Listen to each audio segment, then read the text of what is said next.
Welcome everyone. Today we have our another new episode, and this episode is very, very important. We have our world famous speakers, Professor Rob, Professor Edward, Professor Donalds, Professor David, and Professor Adrians. All of them are very influential speakers and analysts, and already we are getting too much of good news from Asia Pacific, because many of the political personalities, organizations, and Chamber of Commerce think tank, they are supporting World Talent Economy Forum initiative, and hopefully by December we will engage with 10,000 corporations and organizations in Asia Pacific. Yeah, definitely I want to give special thanks to our global speakers, because they are continuously supporting World Talent Economy Forum initiative. And I'm sure the corporations, the university or government, if you need any kind of support from our speakers, basically you are bringing many projects and complex things, I'm sure our speakers definitely gonna support our initiative. So we will discuss on smart tourism, smart cities concept. This is very, very important for Asia Pacific. Asia Pacific has one of the fastest growing smart city project development happening in Asia Pacific. Last years I attended in the smart city conference in Asia Pacific, Malaysia and Singapore, and we find more than 40 mega projects happening right now. So we have our expert panelist, and this expert panelist has detailed understanding about technology, about policy, about the relationship, about public-private partnership. They're gonna guide us, and this guide is very, very important. And so I request all of our audience, please share our content as much as possible with your government, with your corporation, with your academy. I want to start from Professor Rob. How do you want to analyze today's topic? Well, an interesting blend, because smart tourism and smart cities are sometimes thought of as two separate things, but they can be applied together given there's a common denominator of the capture of data and the use of that data to make more intelligent decisions, increasingly using systems as opposed to people and operating at machine speed. So a smart city, for instance, would have automated traffic lights, would eventually be able to talk to the cars that are driving down the road, stage traffic, would have automated delivery of utilities, and be able to increase production ahead of the demand for those utilities, and would have relatively heavy monitoring so it can apply services where the load is. When you apply that to smart tourism and overlay it with regard to visitors, then you loop in things like automated check-in, tourist tracking in order to keep them safe, make sure they're well, make sure that they're having a good time. The way to get people to come back to any venue is to assure that they had a great experience, and that's less asking them after it's all over when the disaster has occurred and you can't correct it, and more querying them during their vacation to make sure that they're having a good experience, and if they're not, correcting it real time so their review when they get home is positive and not negative, and they draw other people to the venue. But it's all about the capture of information, the interpretation of that information, the ability to make decisions real time based on the information that's captured. In terms of deploying smart technologies, the best practice is generally to find somebody that has done it before, not learn as you're doing. The typical practice by a municipality of using the lowest bidder for every component creates a disaster at the back end, because stuff often doesn't work together. And the big thing about smart is the smart part is being able to get the data to flow into the systems, and the systems interpret the data. But if you build it by parts, and those parts have never been together before, then you're basically building something from scratch without experience.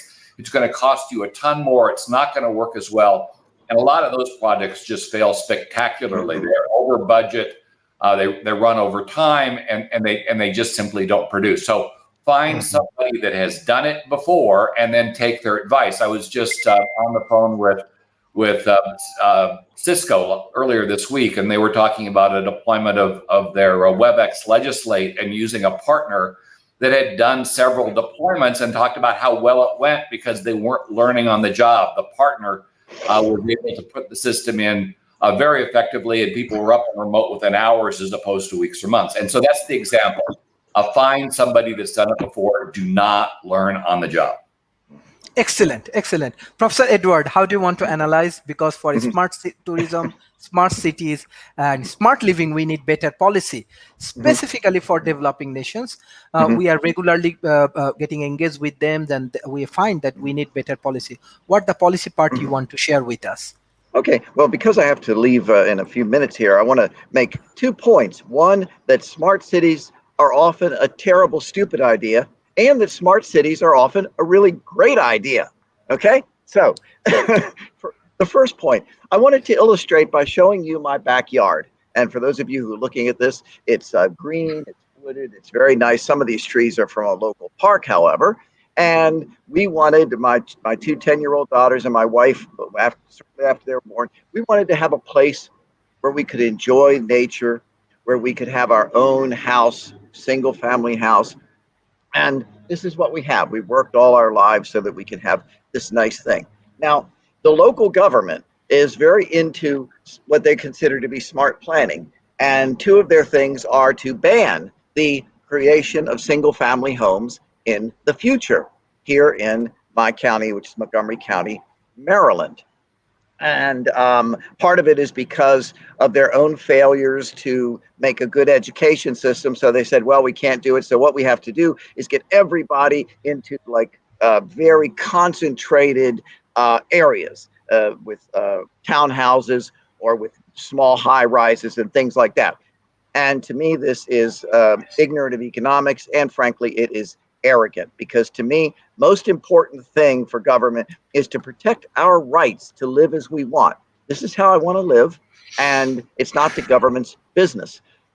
That is a problem. Also, by the way, our county wants to, they, in their own words, put hundreds of millions of dollars to make the whole county carbon free, even though they admit that it's going to do nothing for global warming. My message here is that uh, smart planners are often not very smart. In the United States in the 1960s, we had a thing called urban renewal. I know about this. My grandfather actually resisted it in our small town. What happened was governments came in and decided, we don't like inner cities where you have townhouses and you have people spread out. We're going to knock all of those down. In many cases, they were ethnic communities, Chinatowns, places like that. And we're going to build big high rises. This will be the wave of the future. And they became completely dystopian. People moved out of the cities. They didn't like that kind of smart planning, and now they're trying to undo the damage that they have done literally for decades. And by the way, the other thing is, if you're a smart planner, because governments can be smart, and I'm going to say something about that in just a second. Okay, so they're not all dumb. Most of them are, but not all of them. What you have to do is also look at where technology is taking us. We've had discussions about this before. The model, for example, for public transportation, which is always part of a smart city, at least in the United States, is that, well, people are going to always go to some kind of central hub for their work, their employment. And so we build, for example, in the Washington, D.C. area, subways that all go into downtown Washington, D.C., except that with technology. We know that people are working more at home. We know that people are more spread out. We know that and this is for a future discussion, with flying cars, in 10 years, people will be able to live out further in the country because we have lots and lots of territory and areas that are unpopulated in this country. They'll be able to live further out and get in quicker without the huge capital costs of public transportation.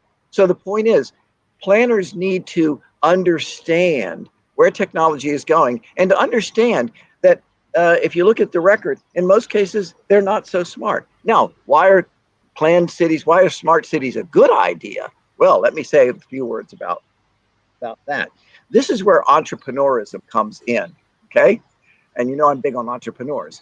I don't know what is going to work.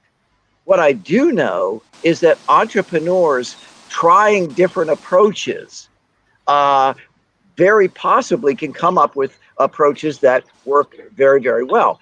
But the thing is, you have to allow experimentation. In the United States here, we have things called homeowners associations. I'm in one right now. We have certain regulations for where I live. So there's certain things I can do to my house and certain things I can't do to my house. And that's fine. I choose to live here.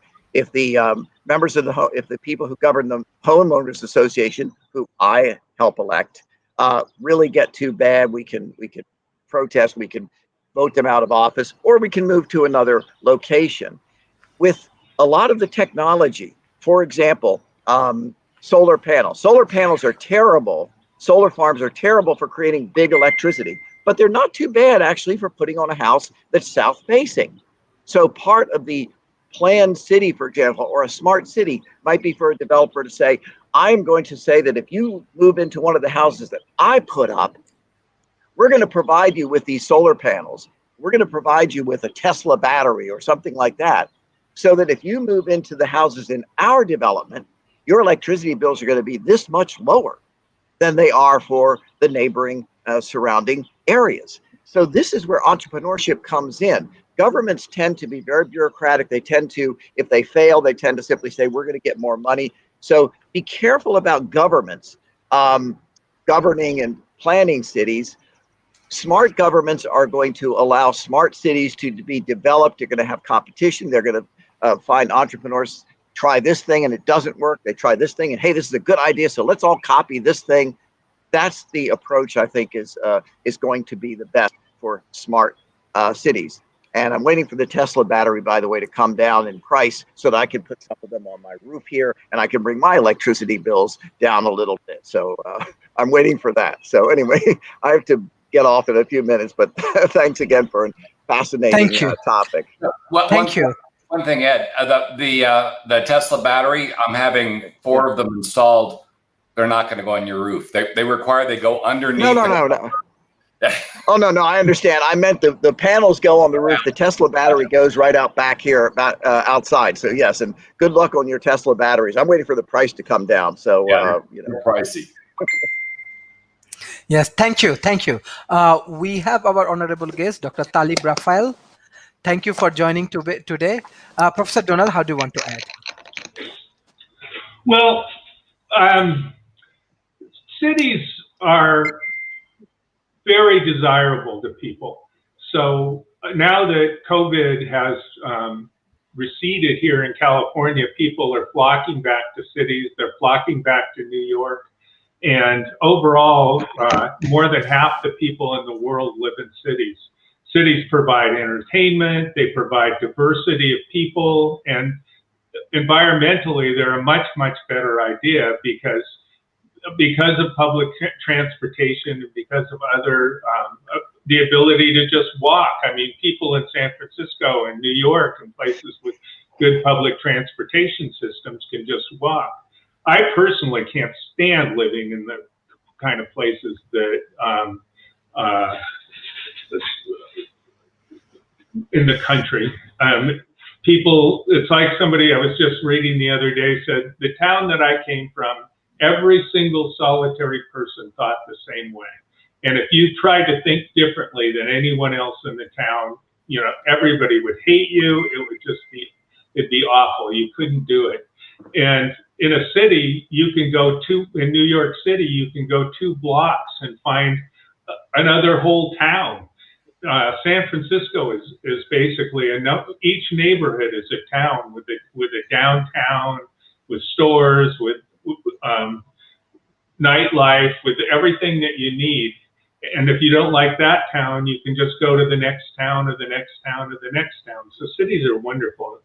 And there's a book I've read called The Triumph of the City, where he says that cities are man's greatest invention. But going to the smart part of it is, we use the word smart it's kind of a marketing term. It really doesn't mean very much.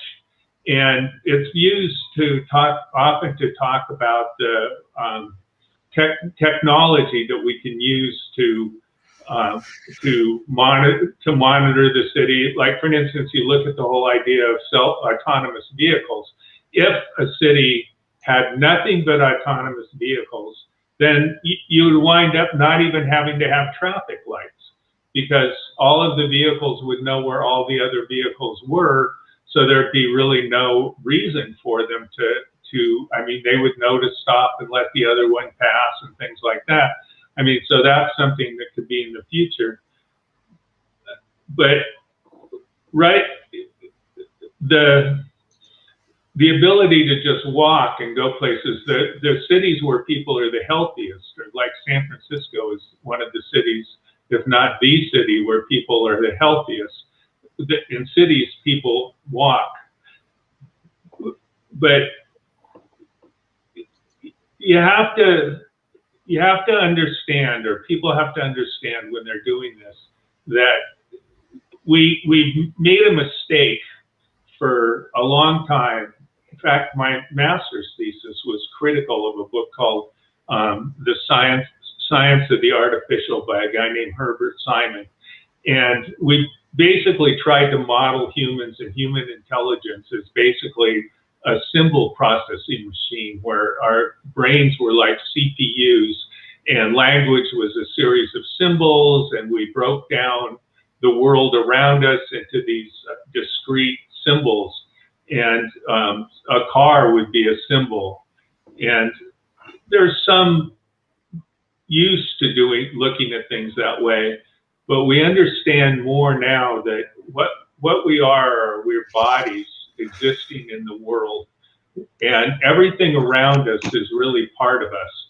So when you think of the memory of the room that you're in, you can't probably tell me exactly where everything is positioned on the shelves or exactly which books you have, but all you have to do is look. And so that is part of our memory and our minds as well. So when we're developing cities, we have to think about issues of architecture. And so there's smart architecture is something that's being developed.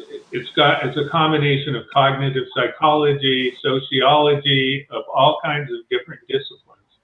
And I'll let it go there, and we'll talk about tourism later because that's a kind of a different topic. I'll get it there. But if you're trying to get a smart city, don't just look at the technology. Look at how it affects human beings' lives, because the thing that who's complaining about the bad planning and things like that, there's the whole thing of realities. If he wants to start a garbage dump in his backyard, and oh yeah, that's free enterprise, he's going to make money, but he's just going to mess up his neighbors. So there has to be rules and regulations within a city, within the world, to try and mitigate negative externalities. So I'm going to end there, and we'll talk about everything more later.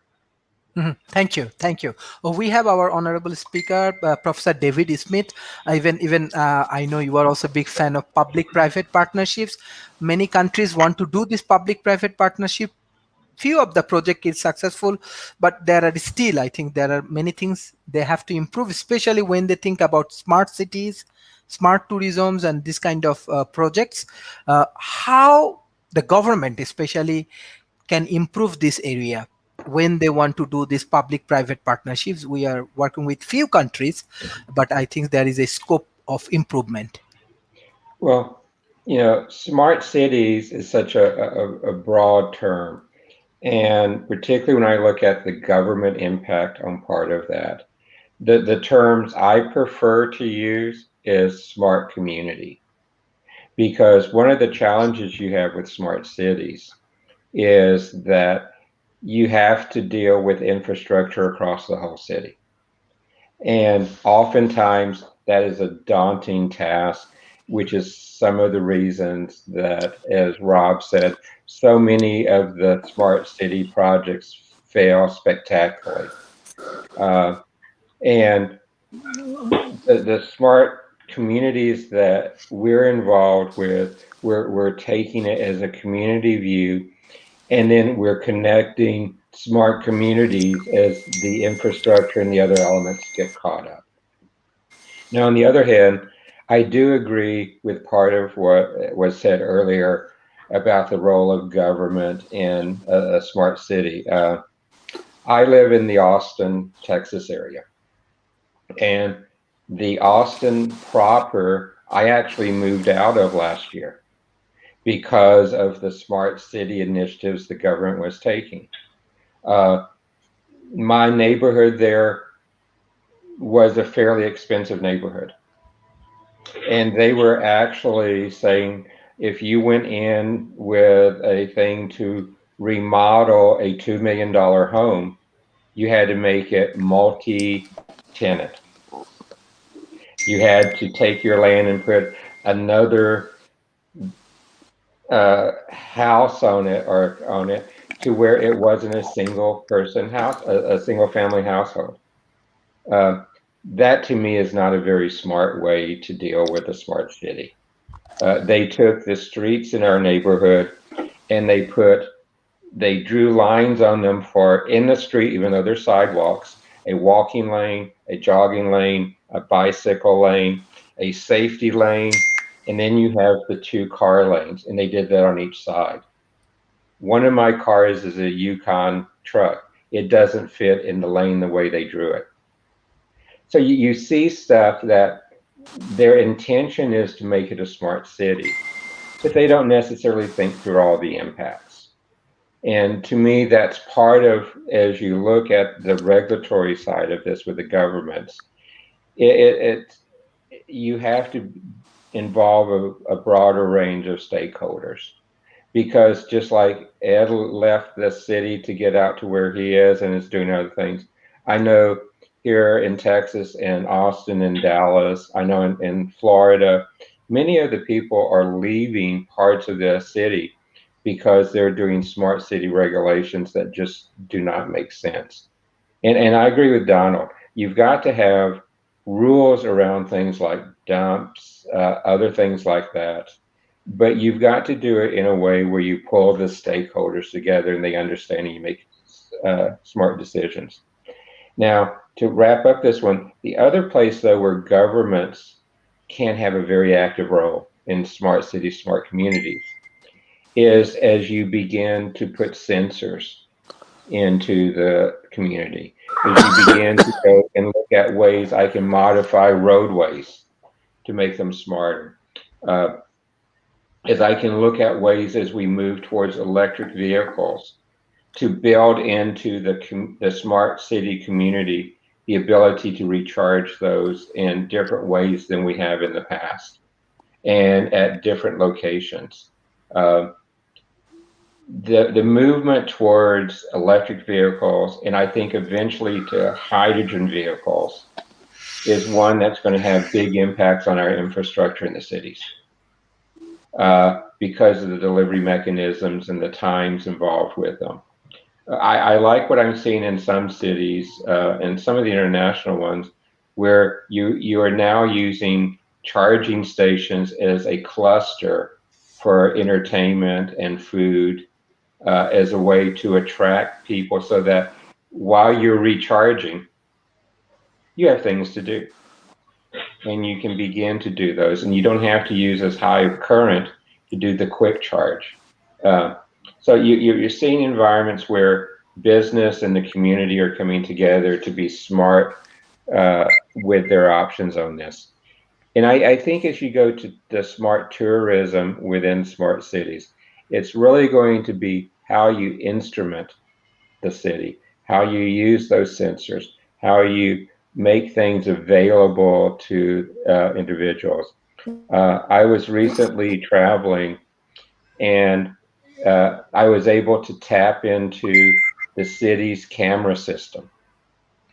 And it actually, staying in the hotel room, it helped me decide in some instances where I wanted to go and did not want to go, just by a very quick, let's look up at this location, that location, just on cameras. So there's a lot of opportunities, but I want to go back to my first comment. I really think of it more as smart communities than smart cities, because that's the bite size that when you're changing infrastructure, when you're doing these other things, most cities can handle. And one point, as we are heavily work with different developing nations, we are observing even in India, like Bangladesh, by Pakistan, in the COVID situation, many people, they left the capital city. So that's why government now think about smart village approach, because if many millions of people actually left the capitals and now they live in the village, even they start some working, even the COVID actually give them some positive impact, because those who go back to their village, they are trying to produce agricultural things or many small initiative they are taking. This also help their economy according to our research. Well, Yes. I have to add on to what you're saying. Austin is the capital city of Texas, and the state governor is actually fighting the city on some of their smart city regulations because it's hurting the state with some of the smart city regulations. So even in instances like that, you'll see that all branches of government do not necessarily agree. Thank you, sir. Thank you, sir. Professor Adrian, how do you want to analyze today's topic and some of the technical aspect, if you analyze, because most of our audience love to learn more about technological integration in the smart city concept. Oh, yes, thank you. Well, yes, following on the last speaker, we're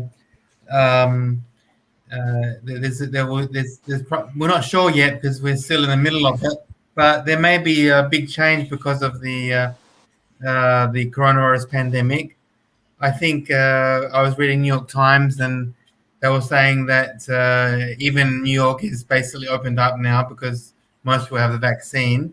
That the subway ridership, bus ridership is still very much down from before COVID. It's about 40% down. So I think we're not sure what will be the long-term effect, but maybe because of the coronavirus pandemic, more people want individual transportation, and this can be still smart transportation. For example, we could have a lot of self-driving electric vehicles. We could have drones which can carry one or two passengers. So I think in the future there'll be. I think during the pandemic, people realized they don't. According to New York Times, a lot of people realize they don't like public transport. They don't like to be packed onto a subway train like sardines, and they don't ever want to be breathing other people's germs and viruses. So I think what's going to happen in the future, maybe if this trend continues, is we'll have lots of self-driving electric vehicles, both cars and also drones. Because already there's a few companies making drones to carry people, one or two or three or four people, and so I think we're going to see more of this individual kind of public transport.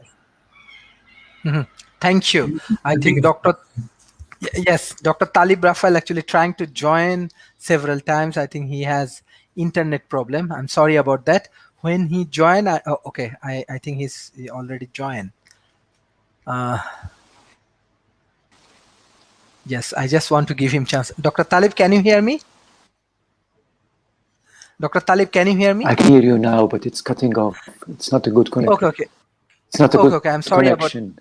Yes, we are actually discussing on smart. Yes, we are discussing on smart tourism and. Sir, can you hear me? Hello. Sir, can you hear me? I'm sorry about that. Mr. Rob, can you just take the lead when he come? I think I will give him chance, specifically the technological aspect. What type of technology we can utilize for this smart city concept? And most important thing is now COVID-19. So whenever we build up any projects, we have to think about the modern technology and integrations with the modern technology. So what is your advice and guideline? Well, actually, you've got to think about the world the way it's going to be 10 to 15 years from now. Because it takes a while to implement a smart program. And the big issue would be if you started a project and then by the time you finished it after spending millions, if not billions of dollars, it's already obsolete. So you need to get ahead of the curve and you need to plan for the way the world's going to be in 2035. And that world's going to have real issues with regard to food delivery, shortage of potable water, probably have some severe power and energy shortages depending on what your generating capability is. It's going to have security issues, pretty severe security issues, and so you might want to think of some different constructs like arcologies, where you build up and you build the manufacturing capacity, the food capacity, the utilities, everything as a secure structure, along with the living facilities, so that the people and the ecosystem that supports them is secure, and that you can sustain it through what is likely going to be severe weather events and shortages. Now, that since Mr. Talib's online, I'll pass back over to him. Okay, Dr. Talib, can you hear me? Dr. Talib, Thank you. I can hear you. Can you hear me? Yes. You. Can you hear me? Yes. Apparently, he can't hear us though. So clearly, part of any plan has to be a really good networking ecosystem to make sure that you can communicate. But throughout all of this, the big thing is to think about the world the way it will exist, and build to that world, addressing not only the problems that you have, the problems that you anticipate. That way, when it's done, it'll be current as opposed to already obsolete. One other thing to consider is make sure you design with the idea that it can be upgraded. That's one of the big problems we're having right now, at least in the United States, with regard to the ecosystem, is that much of our infrastructure is badly out of date, and it's now starting to collapse, and it's almost impossible to upgrade. And deeply buried. I'm sorry. That sounded painful. I'm really sorry. No, it's quite all right. So hopefully he's okay. So anyway, so you really just need to plan for the future, and I think that's it for me, and I'll back out. Okay. I'm okay. Dr. Talib, can you hear me? I don't know. No, he's really sorry. He's fallen over or something. So I think we need to move on. Okay. Then Professor Donalds, if you want to, at some point, I'm communicating with him, and our team communicate with him. No problem. Okay. Am I on? Yep. I want to point out that one of the things that's important for all of us to be able to do is to make choices that are better for the environment. And right now, we're going to have to change our behavior and maybe give up some things that we cherish. And I live in a town right now that they call the people here hypocrites, because they're absolutely on and on and on about how wonderful and environmental they are. And what makes them environmental is that the town is completely spread out. And so they all get the big houses. In fact, there's a joke: what's the difference between an environmentalist and a developer? And they say the environmentalist already has a house in the woods. So people, you go down to the shopping areas and people are driving these gigantic SUVs and these gigantic trucks. And there's, in my mind, it's pointless. I much rather live in a place where I can just walk places and do everything that I want to do without a car. Is it really terrible to force people to have smaller vehicles and to force people to make a city where it's easier for people to ride bicycles and walk? Well, if you look at the environmental aspects of it, the answer is no. So right now people are moving to cities, or up until COVID, people have been moving to the cities at the rates of millions per day. And it can create issues because if you look at cities like, people are going for the economic opportunities. There's about a mile in Manhattan that produces more GDP than the state of Oregon. It hires more people than the state of Maine. It's such a huge part of our economy, just that part of Manhattan. And Manhattan's lovely. So if you look at people, like, that's where the opportunity is, and people are going to go. But if we don't have places for them to live, and we don't have the infrastructure to support them, the water, the sewage, and things like that, we wind up with slums like the edges of Calcutta or someplace like that, which is really sad. And so part of being smart is anticipating that people are going to come. There's a researcher named Richard Florida who studied where innovation takes place, and innovation by far takes place in cities, because people have the resources, they have the social networks of people that are different than each other, that communicate with each other. People in cities are more open to other people. They're more, and there's stuff to do. Now, San Francisco Bay Area, where I live, has 85% of the San Francisco Bay Area is open space. And so if you want to go out in nature, I have a place where I can walk for hours and see 5 other people. And that's healthy. I mean, it's known that just walking for an hour in nature is relaxing as spending a day vacation. It's they did some research at Stanford that showed that. And so being smart has to anticipate not just the technology, but the human factor of people, of the draw of cities. And as COVID recedes and people get vaccinated, I will imagine that we're going to go see the reverse. For an instance, when I worked in Sunnyvale, a huge percentage of the young people lived in San Francisco and commuted to Sunnyvale. They didn't want to live in the suburban places. They found them boring. There was nothing to do. There was no way to meet other people.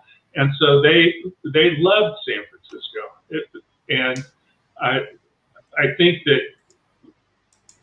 don't think that's going to change. Half the people in the world live in cities right now.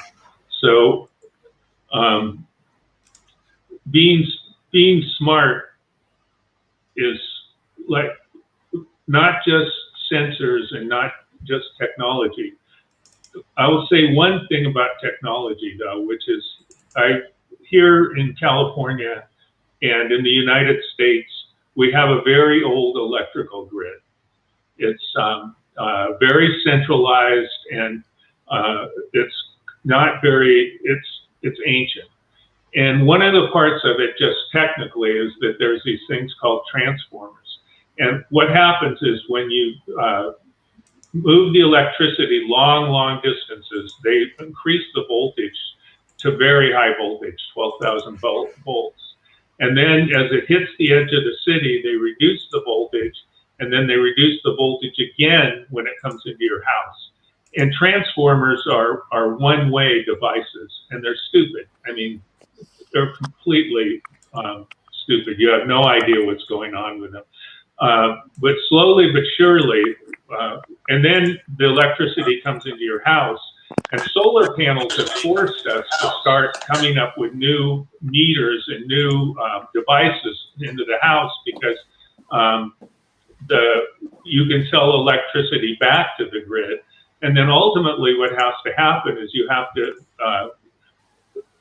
I'll just finish because I'm so glad Dr. Talib is here, but But the way that they manage the electrical power is that there's some people sitting in front of a screen like a video game. And if they see there's too much need here, power here, they literally turn dials and switches. And that's old technology. I can talk about that more. Thank you, Professor Donald. Dr. Talib, can you hear me right now? Yes, I can. Can you hear me? Yes. Finally. Excellent. Yes, Finally, I think I'm all of sorry. our speakers also waiting for you. Today's Thank topic, you. actually, Thank your topic is based on smart tourism and smart city, and you are running all of the big forums and organizations, those who actually solving the smart city issues around the world and smart tourism actually. So, sir, how do you want to analyze this smart tourism, smart cities, and most importantly, smart living right now? Okay. It's the most important challenge that mankind's ever witnessing now. Because by the year 2030, more than 50% of the people of the world will be living in cities. That's for sure. Cities are growing, whether we like it or not, because the population is growing. I'm really sorry. Actually, he is very interested to participate even World Talent Economy Forums. He's so smart. I wish he could. Yes. I And just we love actually get to a hear him. very interesting outcome from this World Tourism Organization. Professor Adrian. Yes. I'm sorry. Can you hear me now? Yes. I'm sorry about this. Something is seriously wrong with my connection. Okay. 70 to 75% of the climate change carbon emission is emanated from cities. So it's the biggest challenge anybody can face now. Cities have to grow. We have to face up to that challenge. We cannot really simply say people don't live in cities or that cities are not important. They're a very important component in our lives. Our life has changed. I'm really sorry about that. I think this is all about internet related issues. Speakers panel session up to you. So like any speakers want to add some points like Professor Adrian or Professor David Smith?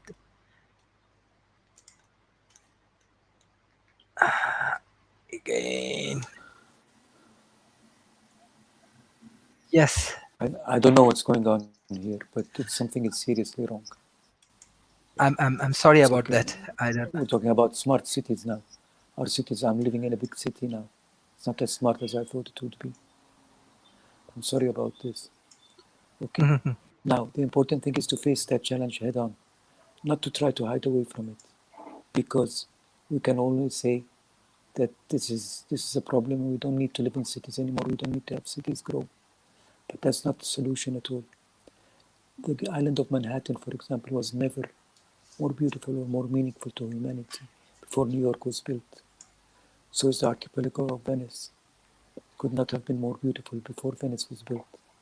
So cities have to be a fact of life. Now, how do we face that? We face that by simply heads on, because I believe sustainability is not about climate change only. Sustainability is about sustaining life on Earth. Life cannot be sustained on Earth without cities. It's a fact. So, a skyscraper, for example, in New York, can be the worst energy consumer, or could be the best energy collector, or the best vertical garden in the world. It's up to us. We have to know where and how to do it, face the challenge. I'm not a technical person. I cannot go into details like our colleagues here are going to details of what is in a city. I just want to raise the awareness that cities are a fact. We must know how to deal with them, and we must deal with them in a smart way. 70 to 75% of carbon emission of the world is coming out of cities. So it's a serious issue, very serious issue. Again, we have to build, we have to grow. Growth is part of mankind's story. We cannot live without growth. Growth and progress are not anti-sustainable at all. We cannot just say sustainable. It is equal to preservation or conservation. Sustainability is not about not touching anything. We have to keep going on and facing the challenge. That's my point. Thank you. Thank you, Professor. Thank you, Professor. Even next week we have our special conference, so hopefully everybody will join. Professor Adrian. Sorry for some interruption. Yes. Oh, that's okay.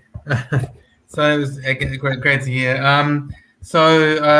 Yes, as I mentioned, the I don't think it was a very good point. We have to think very far in the future. So when we design these smart cities with you know millions and billions of dollars of hardware and software, it's very important to think about the future. But as I mentioned, I think it's still a little bit too early to know. But I think we have to see what will be the changes before COVID to after COVID, and we have to see what will be the changes in people's attitude. I heard a few people say they were a little bit against high density housing being introduced in the area, and that may be a effect of the coronavirus, because people realized maybe it wasn't such a good idea to be packed in such high density housing. So I think we're going to see a lot of big changes um, uh, due to the coronavirus pandemic. I mentioned before about individual, public transport means like very small electric cars, very small drones, which take one or two people to their location. But also people may not may not may not live as much in cities as we thought in the past, uh, and because of the coronavirus pandemic, a lot of people did remote working, and there's been a few reports in the media that a lot of people don't want to return to the previous way that we worked. Some want to fully work from home. Someone who maybe just go 2 or 3 days a week to the office. So things will definitely change if people are going to permanently change their work style due to the coronavirus pandemic effect. So we have to think before COVID and after COVID, but we're still in the middle of the COVID, so I think it's very difficult to know what will be remaining after COVID. But there definitely is going to be big changes, and that will affect this whole smart city concept that really was developed before COVID, right? So there's going to be a lot of revisions to this concept, I think. Thank you. Thank you. Professor David Smith, I think you want to add some interesting strategy as well. I do. The strategy in this area is so very, very interesting.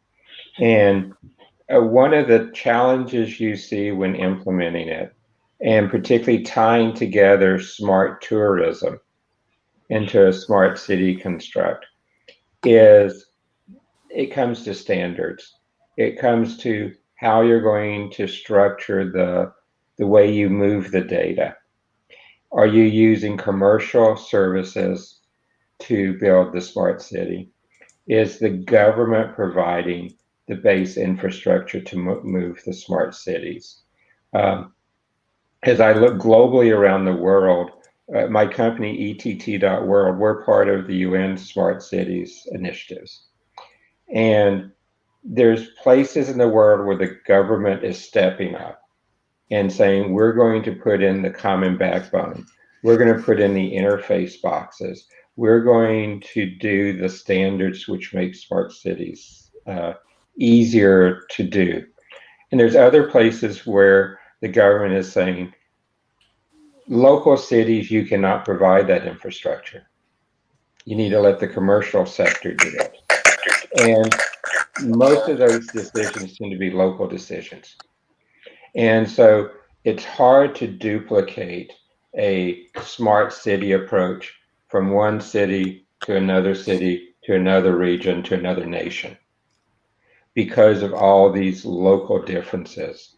As you heard me say earlier, I'm really a fan of smart communities because you can take within a local area and build it up in a strategy that works. And then you can connect those much like we do today. The internet is built upon the concept of a lot of independent systems connecting with each other in various pathways, not even the same pathways, to build our global connectivity. And I believe smart cities will do that faster than if we try to do the massive planning for the large smart cities as we go forward. Thank you. Thank you. Dr. Talib, can you hear me? Hear me? Can you hear me? Yes. Yes. Okay. Yes. Sorry, I'm really sorry for internet connections. It's Sir, my okay. question is that, yes, sir, you are running world tourism organizations. Like country like Malaysia, they are facing tremendous problem for COVID-19 situations. So what Yeah. will be the better strategy, like country like Malaysia and this kind of country, those who have strong dependency on global tourism? Okay. Now I heard this argument about COVID. COVID would discourage people from living in cities. I don't think that's going to be the case. I think people will live in cities still. Cities are very attractive, very important to mankind's growth and development. The only thing that will happen is they will travel outside of the cities more often. So travel into the countryside will become a trend, but the living in a city will not stop. So I don't think that it's wise to assume that COVID is going to discourage people from growing cities. That's not going to happen, because growth of cities is built in the genes of mankind now. Okay, This is my thank you, sir. Thank okay. you, sir. Thank you, sir. Professor Rob, you are actually technology analyst, and technologically, you actually impressed our audience regularly. Like for all of our speakers, actually, how you contributing. This is really really That's valuable for right. World Talent Economy forums and for Very our true. Very true. audience. Yes, Very thank you, true. sir. So, yes, Professor Rob, what the new technology like we can integrate it in this COVID-19 situations, like specifically country like Malaysia, those who have strong dependency on tourism, but now they have to close their border and everything because of the COVID-19 situation. What the innovative idea and technology you want to share with us from the industry? Well, so probably the most effective, at least as we're looking forward, is implementing AI and simulation, using digital twins to simulate problems, and using then the AI that's trained on those digital twins to respond to threats like this. So, for instance, and then couple that with the proper kind of infrared cameras that can identify people that are running fevers, and then have the AI generate a response to the underlying problem. So you have somebody coming across the border, they're showing a fever. You get a count how many people are coming in that are infected. The response is real time against the threat as it's been identified. So it's one person, the response is proportional. If it's the entire flight, the response is very different. If you've got a spread that's going on in part of the city, depending on the size of the spread when it's identified, the response to the threat is proportional, and it's based on the simulations that you've done beforehand to showcase how you can, with the minimum amount of effort, get the maximum amount of benefit, getting those people isolated so the infected don't rapidly and spread that to the rest of the population and keep it from getting out of hand.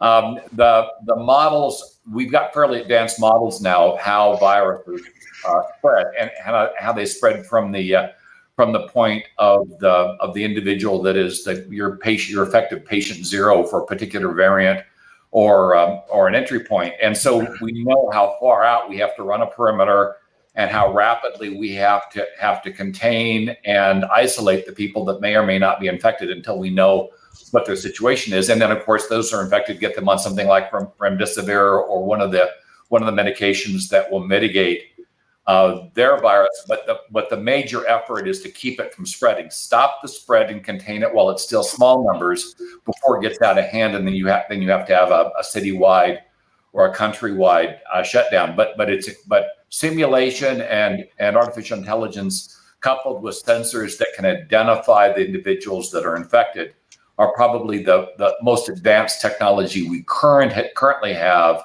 to address and contain a pandemic. And be aware, this won't be our last one. Not only do we have variants coming in, and the D variant is now moving rather rapidly through areas of people that are not vaccinated, but we will undoubtedly have other pandemics. We've been warning of these pandemic breakouts for decades now, and expecting that they'll be cyclical every 5 or 10 years is reasonable. And so putting in place permanent methods to deal with this kind of spread, so you don't have to do a shutdown, so you don't have to put your entire ecosystem into hold and destroy your economy, which really isn't sustainable. It's not sustainable from an economic standpoint, but it's not sustainable from a government standpoint. The people revolt, and so you have to be able to get your arms around this before it gets to the point where you do shutdowns. Or not only is your city in trouble, but your career as a politician is probably in trouble as well. Mm-hmm. Thank you. Professor, Professor Talib, do you want to add some point? I just want to agree with what Rob said, 100%. I think we can deal with this by introducing measures that were pre-COVID not existing. For example, the people in China were wearing masks even before COVID. They wore masks for pollution. I think wearing masks will become a must in every country. You know, in Korea, for example, wherever you enter any house, part of the culture is to take off your shoes. So I think these are little things that can be part of living in cities. But to say that people are not going to live in cities, that's not realistic. Thank you. Thank you. Professor Donald, actually you are also expert on startup and startup ecosystem development. Even we are also helping different kind of startup, and they are actually really talented. They're also helping, let's say, Malaysia, we have our talented people, those who develop autonomous vehicles, cyber security, different kind of AI and other things. This is also important because technology is a very useful and helpful for smart city developments. So for this new startup and innovations things, what kind of advice you want to give, and what area they can focus for solving the problem? What is your analysis, Professor Donald? Yeah, I'd go with what David said partially, which is that you need to look at the standards and try and figure out what it is that you can work towards. I want to make another comment about governments and cities, though, which is the city of Palo Alto has its own power company, and it's one of the most effective power companies in Silicon Valley. It has been carbon neutral now for, I don't know, at least 10 years. Which city is that? Palo Alto. Okay. Yeah, it's been carbon neutral for at least 10 years. And it also buys electricity from a large grid in the Central Valley where it's very sunny. And because of that, they're buying power for 3.4 cents a kilowatt, which is just amazingly cheap. And so I want to say that it can be done. They also use their waste disposal for helping generate power, and overall, it's a good system. I mean, the power goes out everywhere else and stays on in Palo Alto because they have their own system. So anyway, I just want to mention that as far as the cities,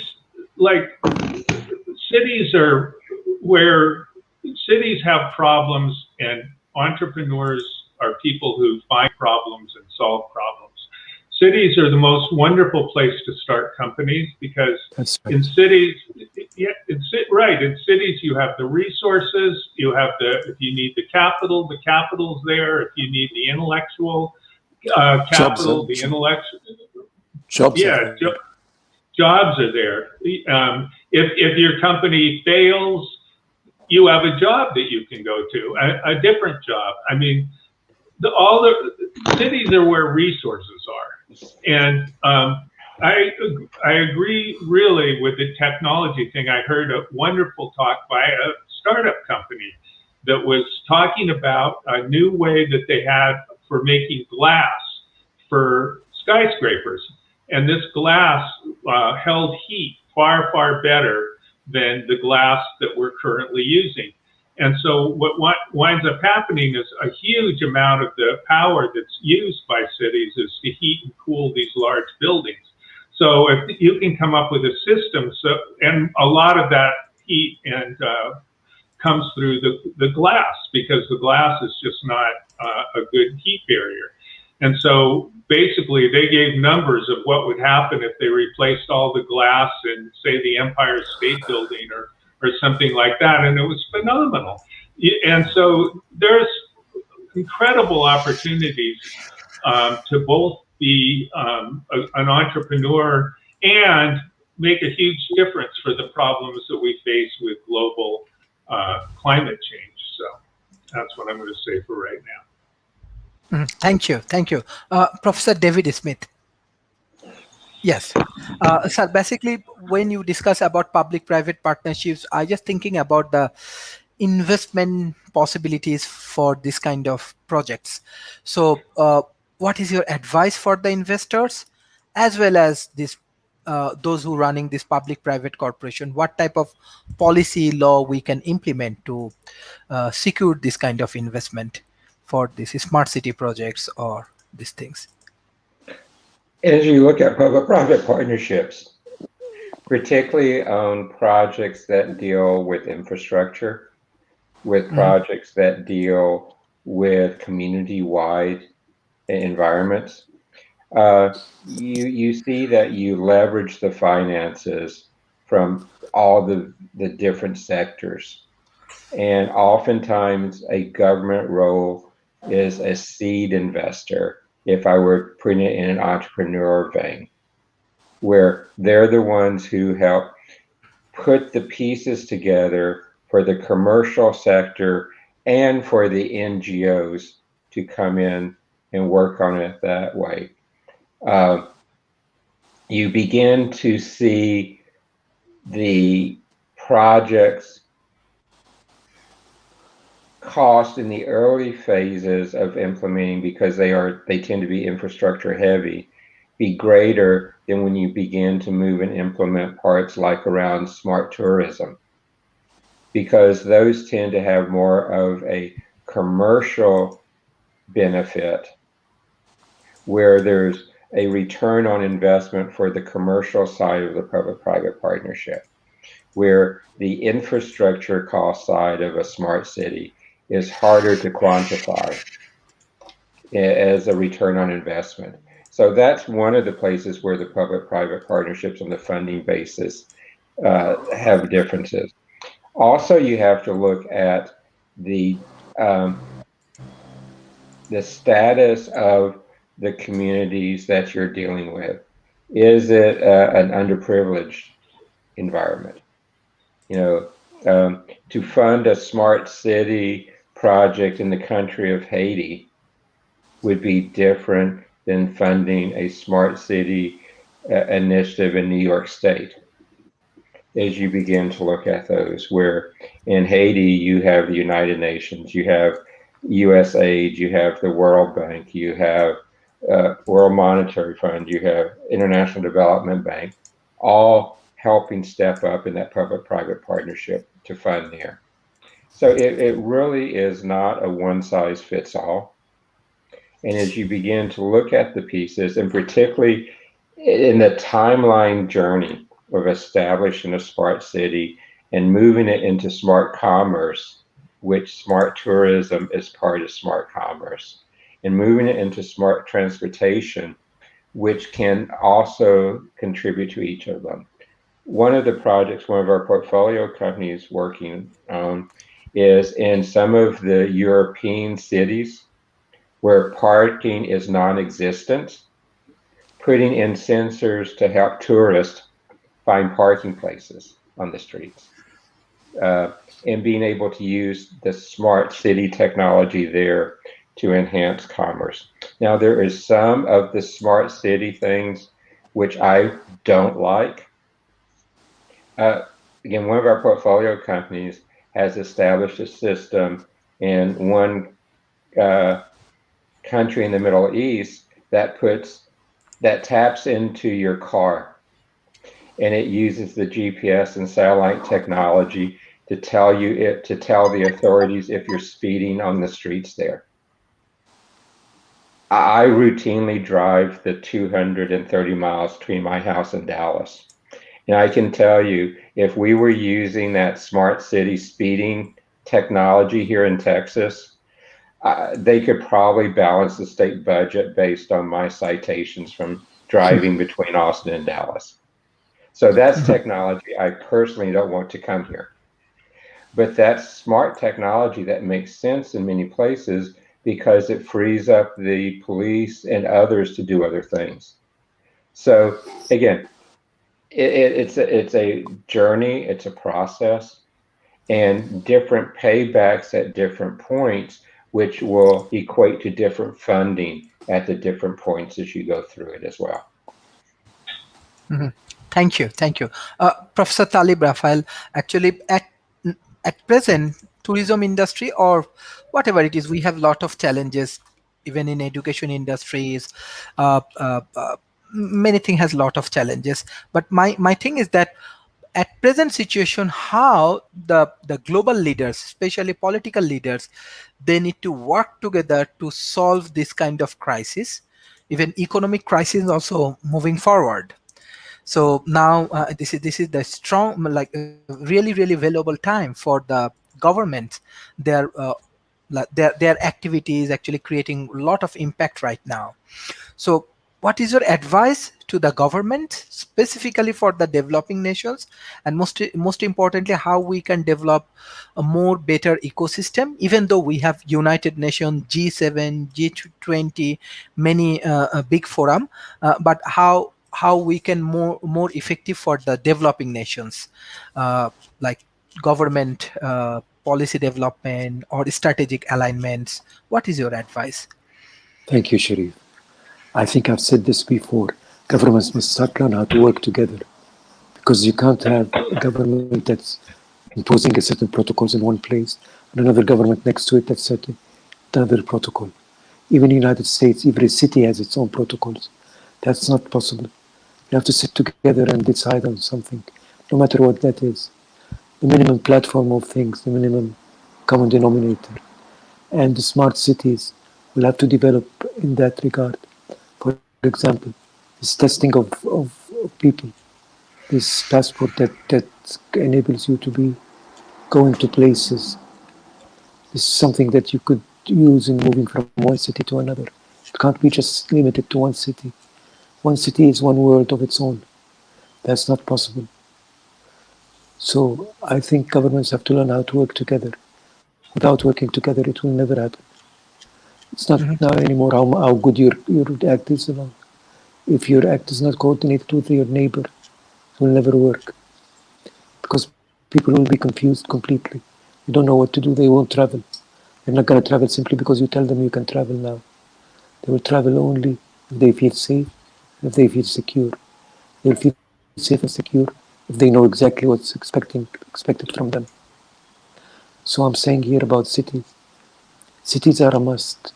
We can't assume that people are going to stop living in cities. Cities are a stage in mankind's history that will not go away that easy.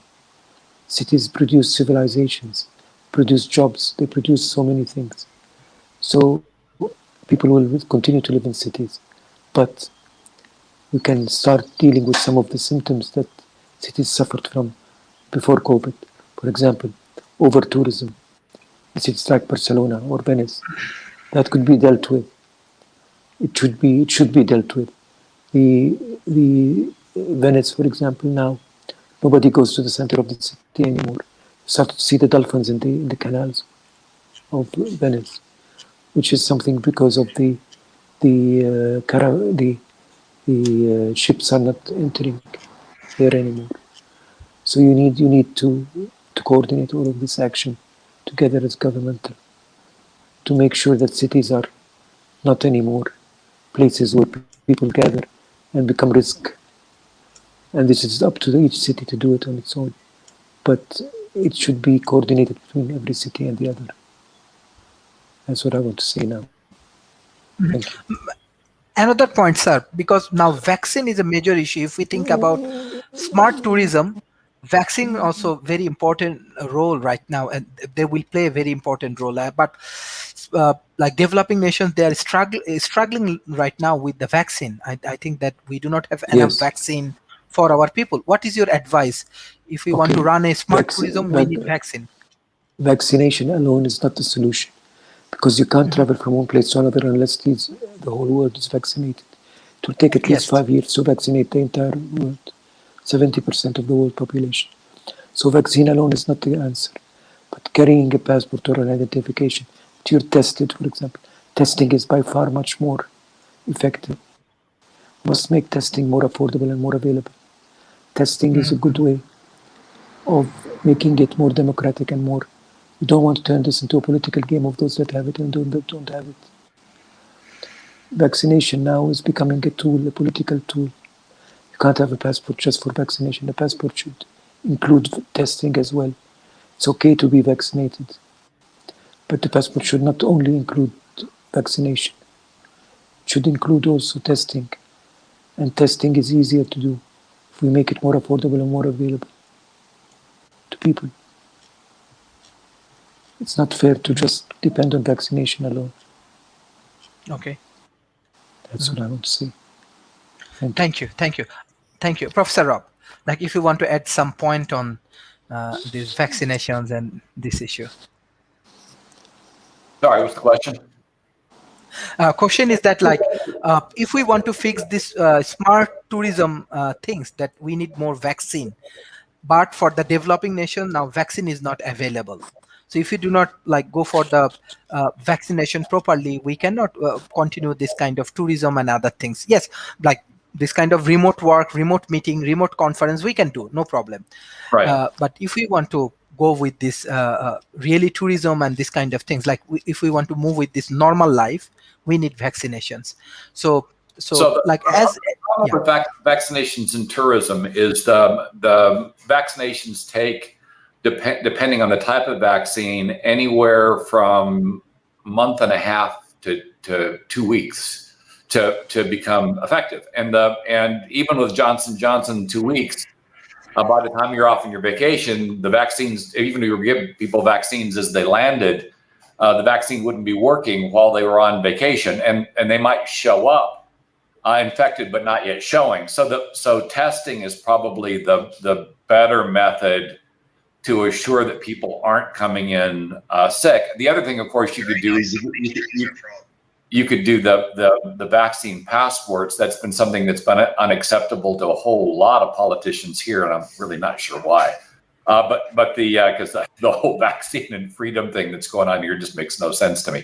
But you could certainly require people have a proof of vaccination more than 2 weeks ahead of proof of vaccination showcasing that the vaccine's actually working 2 weeks before they're allowed into the country. It's just the difficulty is how do you enforce that out of country? I'm just not sure it's practical. Is it fair? It's fair, but I'm just not sure how you can test it, because you have to be able to validate a vaccine process in a country that you don't control. And we've got all kinds of vaccine fraud going on over here, where people are printing up vaccine cards and no central database of people that are vaccinated. So even if you were able to get access to the data we have, it's so uneven that I'm really not sure it would do you much good. Testing is probably the only thing, because we can do testing pretty quickly. And just if people test positive, isolate and return. And you'd have to enforce that hard. It doesn't matter how wealthy they are. It doesn't matter how connected they are. You would have to do a hard line on the policy, because if the policy is uneven at all, you're going to introduce infection into your community and you're going to have serious problems. We're really not set up well yet to handle something like a pandemic. And you would think now, after we've been through it several times and now have been suffering through this for almost 2 years now, that we'd have this all figured out, but we don't. And so practically speaking, the best solution that I think you could implement is heavy testing at the border. Just make sure that people are coming in are vaccinated, and particularly for isolated types of things like cruise ships, where you're out at sea and one unvaccinated person that is sick could infect a good chunk of the boat, and now they won't let you land back at port, and you've got a real disaster on your hands. So avoiding those kinds of problems are problematic. And the other issue we've got is the testing isn't 100% accurate.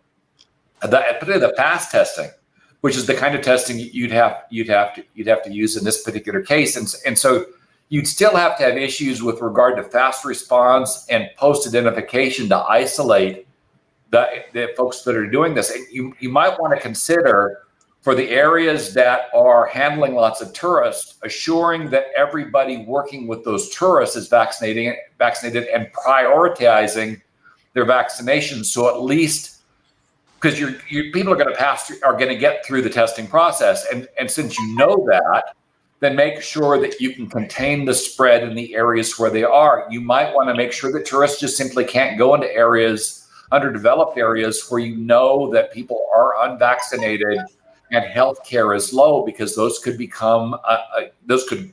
quickly drift out of control, and you couldn't contain them. And so having tourist containment, keeping them in areas that have high levels of vaccinations where you can contain the population, would seem to me to be a practical way to limit the amount of damage that's going to occur. Because even with testing, you're going to get damage and you're going to get penetration. And so what you're talking about is like with any permeous security environment, you're talking about the fact that you're going to get penetrated, and so you have in place mitigating factors to assure that penetration and that spread can be contained and is not going to do catastrophic damage. But this takes us back to my earlier argument. This is perfect for modeling. You can model this out. You can introduce artificial infected people into an artificial population. You can watch the spread. You can test mitigation methods against that digitally without getting anybody sick and without experiencing any actual infection, and develop your responses to the penetration, to the spread of the infection, until they're optimized against the resources that you've got, and then it becomes the best you can do. And if it's the best you can do, it's the best you can do. But Can you do that? He's doing this, and so that means everybody is suboptimal with regard to virus response. And here's the real danger: somebody goes into a vacation, a high tourist area, and a whole bunch of tourists that were unvaccinated get sick and die, and now nobody wants to go to that area anymore. You get this negative stigma that can destroy an area. So making sure that doesn't happen, that you can contain it, that any problems are low. And by the way, the tourist areas should have medications available like remdesivir that works and that keeps people from dying. Because getting sick isn't the problem; it's the deaths that become the problem. You have a bunch of people die all of a sudden. That's big news, and nobody wants to go there. People getting sick, depending on the number, you probably survive it. But deaths, not so much, especially with children. You lose a lot of kids, and you're pretty much done. Thank you. Professor Talib, you want to add some point with Professor Rob? No, I just want to say I completely agree with Rob. I think testing is by far much more efficient, much more effective than vaccination now. You know, in Korea, they say there are 3 things to do: testing, tracing, and then treatment. Go to treatment after tracing. You go to tracing after testing. But vaccination is not right, it's not fair, because many countries will not even start with vaccination now. So you can't just condemn these countries and say you can't receive anybody. They can introduce testing at entry points. They can test while you're there, second or third day after you arrive. You could continue to issue that testing procedure. But that's details. The important thing is that governments have to agree on one system. one system only. You can't have two systems.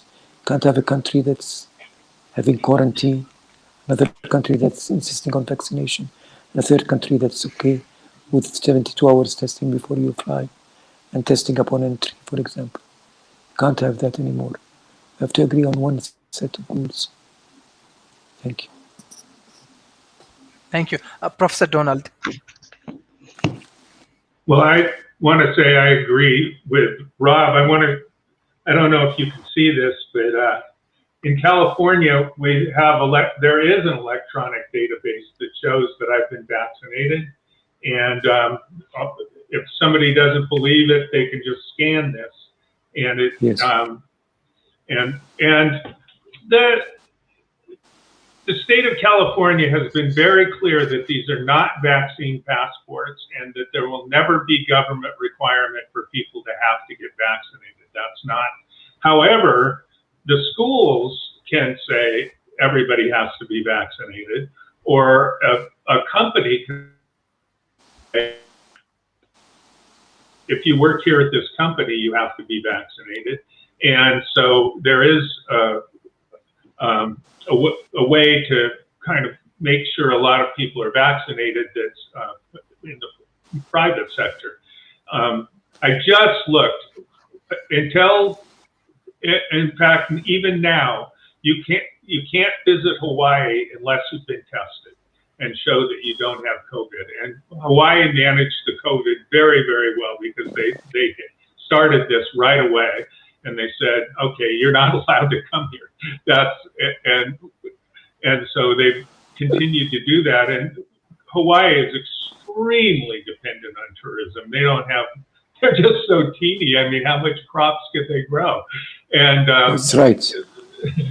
And so very, very by managing it with the testing, they managed to get their tourism industry back and going. In fact, I'd like to go visit there. It's a little cheaper in the hotels right now because they're still trying to get people back. But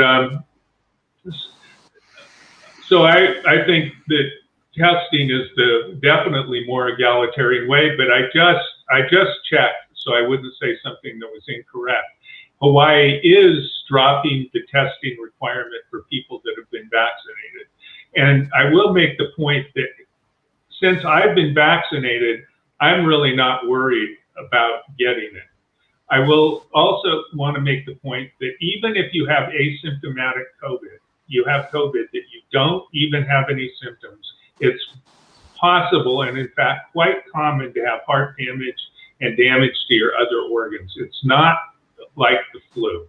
It's a very, very, very nasty disease. And we're going to be seeing in 10 years from now, 20 years from now, the repercussions of all the people who've had COVID, who survived it, maybe even had a mild case, who the damage to their body will start to manifest itself. So it's not something to say, oh yeah, you'll just get it and get over it. I want to say one other thing right now about city planning. The United States government did one of the worst city planning things that you could possibly imagine. And actually, my grandfather was involved in this. There was a guy named Fritz. After World War II, they told they made available loans at an incredibly low price to returning soldiers. It's called the GI Bill.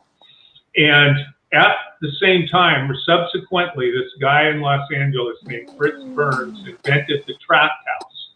And so what he did was built around Los Angeles, they built these tract houses.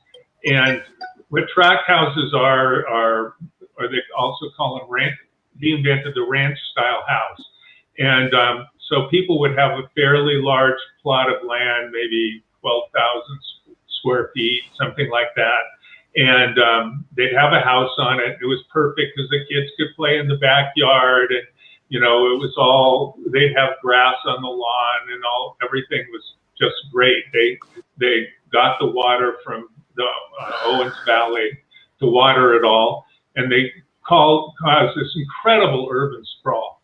And back in the 70s, I spent a summer working for my uncle who had a company in Los Angeles. And I was there for 2 weeks before I realized I was a quarter of a mile from the Hollywood sign, that gigantic sign. I never saw it once. The smog was so bad. And now that's being cleaned up. And the way it's being cleaned up is because we have made rules about what can go in gasoline, how efficient cars have to be, and a lot of other different things that have allowed that to be cleaned up. But LA still has the issue of just sprawl. I mean, and I want to say, I've been to another sprawling city, which is as a tourist, is the favorite city that I've ever been to, which is Istanbul. And they have treasures in that city that you can't even imagine. I mean, there were so many civilizations that have been in Istanbul. There was the center of the Byzantine Empire. It was the center of the Ottoman Turks. It's just incredible. And I think if you go to the area around the Blue Mosque and the Hagia Sophia, there's a lot of hotels concentrated in that area. So they've kind of designed their city around their tourist areas, and they're very committed to preserving them because it's a really wise thing to do. And as far as tourism is concerned, you know, people have tourism for different reasons. I mean, some people go to Hawaii and they never leave their hotel. They just sit on the beach the whole time. But with me, I wanted to go and explore all these wonderful places, and I was just amazed every second. So I think that one of the smart things to do is to really identify what people are going to want from where you are. And so it goes back to what everyone else is saying, is that every place is different. And that's for now. Thank you, Professor David Smith. Yes, Professor David Smith. I so agree with what everyone has said. One of my experiences with the smart tourism, though, is between Christmas and New Year's. I took a tourist trip to the Cancun region of Mexico. And I was not vaccinated. In fact, with some of my background with some of the pharmaceutical industry, I actually wanted to wait into the second version of the vaccine. I've gone ahead and taken the first version. But what impressed me there is the way the entire tourist industry in that part of Mexico had pulled together. And they were doing things that I saw no one in the United States doing. I mean, at each point, we had to go through things which sanitized our shoes. There was temperature being taken everywhere. We had to walk through sensors which took care of it. The way they clean stuff, I would love to have invited them in my house here, because my house has never been that clean. And you see things, so you can act regionally again, particularly where tourism and things are involved, to give you an edge. I'd like to circle back in this remark to where we started with. You know, the fact that we have made our digital community so smart that everything today that takes power of some form has some type of chip in it. That we've began to put in ubiquitous communication networks that are giving us the advantage to do things that we have never done before. All of this type of advances in our digital world are going to create new opportunities. You know, we've talked about smart tourism, but one of the next thresholds is going to be virtual tourism. And we'll see that more and more as smart communities begin to take and instrument the smart communities, where put me in a VR room, put me in headsets, and I can in some ways begin to do part of that smart virtual tourism. Yes, as we've talked before, I can't get the smell right yet. And the wind hitting my face isn't quite right because I love the saltwater wind. I just don't get that here in Austin. But this whole digital world that enables smart cities, that will enable smart tourism, that enables smart commerce, smart manufacturing, it's the synthesis of all these coming together that really makes this all possible. And particularly for other part of the developing parts of the world, it's that digital transformation that has to be done across the ecosystem to take advantage of all this smart digital technology.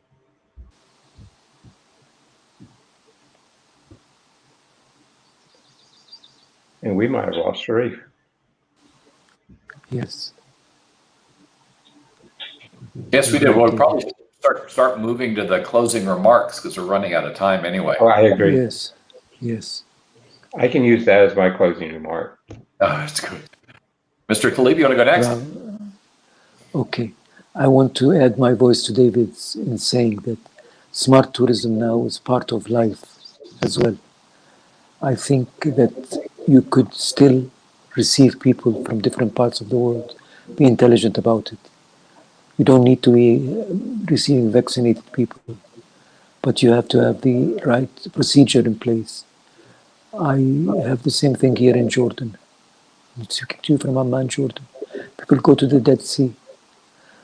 For example, one of the advantages of COVID is that local and domestic tourism has become very important, which was not before. The people of the world are traveling in their own countries first. And I think a country that's not enjoyed or traveled in by its own people cannot and should not be enjoyed by any other person first. So what we do here is we're vaccinating as much as we can, but we can't vaccinate everybody, not in a short period of time. So my final thought is about the fact that people are going to continue to travel. Virtual solutions are good for meetings like this, but not for enjoying your time. You have to go, and what Donald said is very important. You have to get out of your hotel. Those all-inclusive hotels are a disaster to me because they build high walls between the receiving community and the tourist community, visiting community. You have to encourage the tourists to go outside, to interact with people. And they do that. You could make the rules more strict, make them more clear, more evident to everybody. But it's important to encourage people to go outside of their hotels and to visit the community. Because today's social corporate responsibility is not just about sharing your profit, sharing your money. It's about sharing your business. You have to encourage people to leave their hotels, go have lunches, create jobs in the communities where they go visit. You can't have a certain hotel where is employing only people from the local community. These people would come in the morning and leave at night.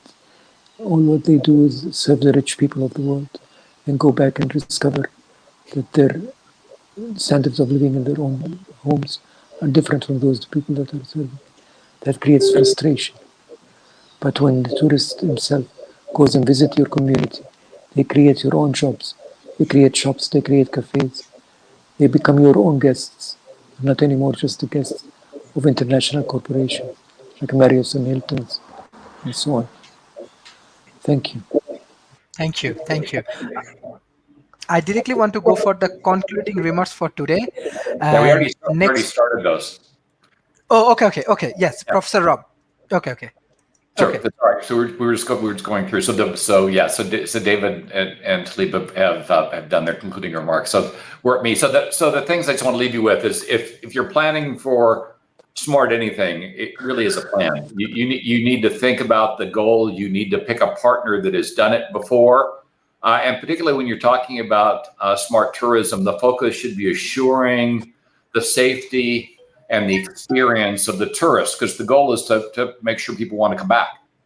And that means you really want to make sure that it is not a traumatic experience, that it isn't a disaster. And right now, because of the pandemic, it might be important to focus on things that cause people to congregate for long periods of time. Lines in particular are problematic, both because they reduce the experience. The people really don't like standing in lines, but because in lines, people are at close proximity for long periods of time, and you're going to get a higher degree of virus spread.